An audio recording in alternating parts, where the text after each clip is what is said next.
Halo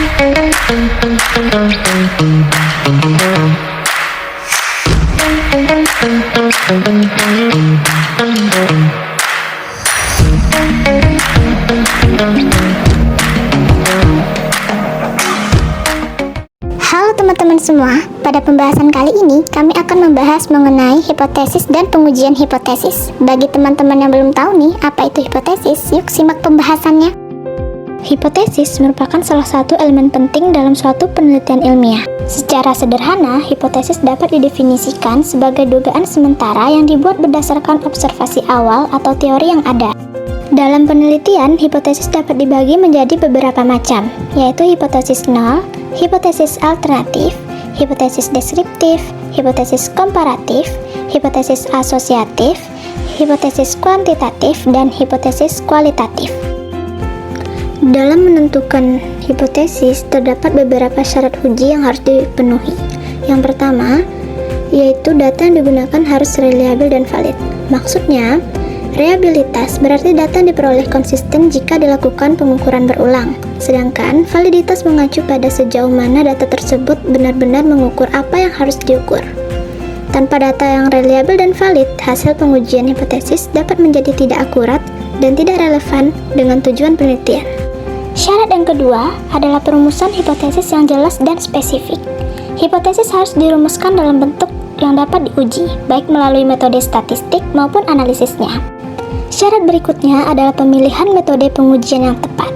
Metode yang digunakan harus sesuai dengan jenis data dan desain penelitian. Sebagai contoh, untuk data yang berdistribusi normal, uji parametrik seperti tes atau ANOVA yang digunakan. Pemilihan metode yang tidak tepat dapat mengakibatkan kesalahan dalam interpretasi hasil pengujian. Syarat terakhir adalah menentukan tingkat signifikansi atau alfa sebelum melakukan pengujian. Tingkat signifikansi ini biasanya ditetapkan pada 0,05 atau 0,01 yang menunjukkan batas probabilitas untuk menolak hipotesis nol. Selanjutnya, kesalahan tipe alfa dan tipe beta. Kesalahan tipe 1 terjadi ketika peneliti menolak hipotesis nol, padahal sebenarnya hipotesis tersebut benar. Dengan kata lain, ini adalah kesalahan yang menghasilkan false positif atau kesimpulan palsu bahwa adanya hubungan atau perbedaan yang signifikan, padahal sebenarnya tidak ada. Sebaliknya, kesalahan tipe 2 atau beta terjadi ketika peneliti gagal menolak hipotesis nol, padahal hipotesis tersebut sebenarnya salah. Ini disebut juga false negatif, di mana peneliti tidak dapat mendeteksi adanya efek atau perbedaan yang sebenarnya ada. Selanjutnya, derajat kemaknaan, atau yang sering disebut dengan tingkat signifikansi, merupakan konsep fundamental dalam pengujian hipotesis statistik. Konsep ini mewakili probabilitas maksimum untuk menolak hipotesis nol, padahal sebenarnya hipotesis tersebut benar.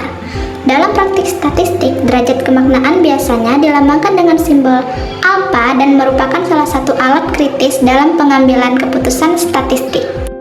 Secara sistematis, hubungan antara alfa dan beta dapat digambarkan melalui trade-off yang sistematis. Ketika peneliti menurunkan tingkat kesalahan alfa, misalkan dari 0,05 menjadi 0,01, probabilitas tipe 1 menurun, tetapi pada saat yang sama, probabilitas kesalahan tipe 2 akan meningkat. Fenomena ini menciptakan dilema metodologis yang membutuhkan keseimbangan cermat dalam desain penelitian. Peneliti harus mempertimbangkan dengan hati-hati konsekuensi dari menurunkan atau menaikkan tingkat signifikansi statistik. Selanjutnya, rumus uji hipotesis.